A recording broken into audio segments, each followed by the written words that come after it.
This is my reflection for MHE628, Designing and Teaching Online Courses.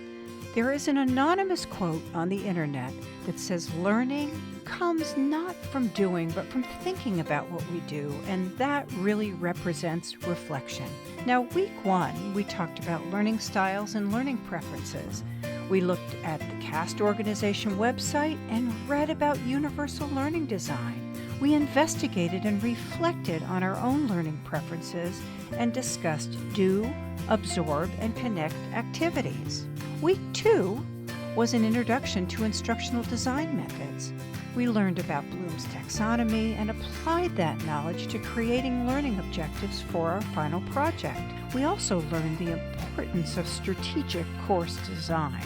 Week 3 was discussing assessing online learners and creating exams and assessments for our final project based on the varied learning preferences of our students. Week 4, halfway through the course, it was spent designing course activities for our final projects. We read about gamification and group activities and created a final learning activity. I created a handheld game. It was my first time doing that. Week 5 was learning about educational resources, copyright, and Web 2.0 activities. Those were the topics for the week. We had a great discussion on copyright and handed in our final Web 2.2 activity. During week 6, we looked at course design and setup.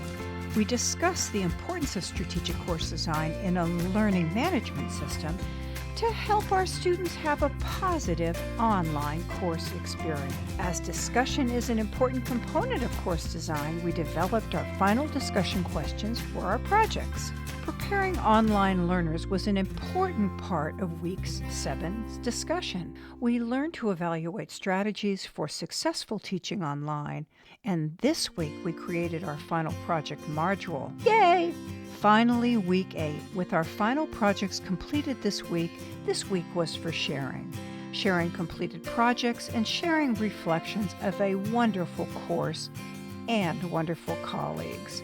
And as we all know by now, e-learning doesn't just happen. It requires careful planning and implementation. And finally, for me, this completes the last course in the series to get my certificate in online teaching. Yay!